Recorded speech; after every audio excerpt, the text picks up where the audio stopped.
सिर्फ बलूचिस्तान बल्कि पूरे पाकिस्तान में मशहूर है। इसकी मुनफरिद खुशबू और जायका की वजह से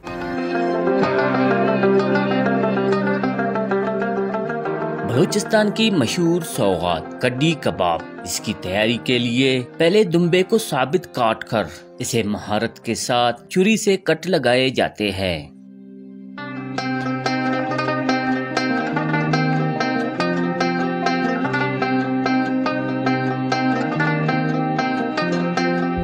मखसूस मसालों का मिक्सचर बनाकर, जो इनके सीक्रेट रेसिपी भी होता है। साबित दुम्बे को मुकम्मल मसाला लगाकर इसे 3 से 4 घंटे के लिए छोड़ दिया जाता है।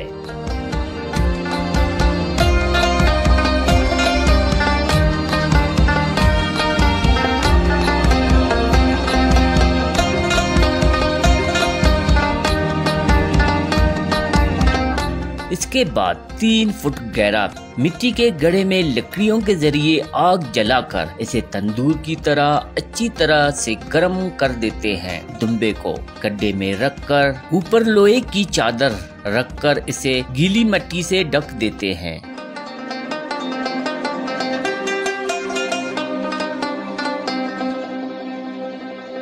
चादर को ऊपर से अंगारों से भरकर 3 से 4 घंटे तक पकने के लिए छोड़ देते हैं। 3 घंटे दम पर पकने के बाद ये लजीज कड्डी कबाब खाने के लिए तैयार होता है। मुर्गी का भी बनाते, मछली का भी बनाते, दुम्बे का भी बनाते, ये सारे बनाते हैं। पश्तून लोग खाता था, आप लोग जो है ना सादा बलोच भी खाते, पंजाबी भी खाते, क्योंकि उनके रिवाज अब पड़ गए ना। पहले सिर्फ पठान ज्यादा खाता था, आप बलोच भी खाते, पठान भी खाते, पंजाबी भी खाते।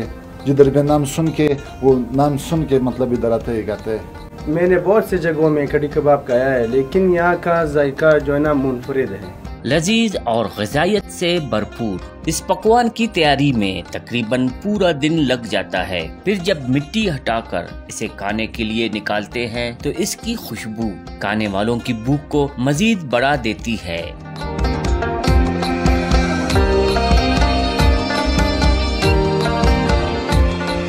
दोस्तों की टोलियां हो या शादी का फंक्शन, बलूचिस्तान की रिवायती कड्डी कबाब दस्तरख्वान की जीनत जरूर बनता है। कुछ लोग दुम्बे के पेट में पकने के लिए चावल भी भर देते हैं।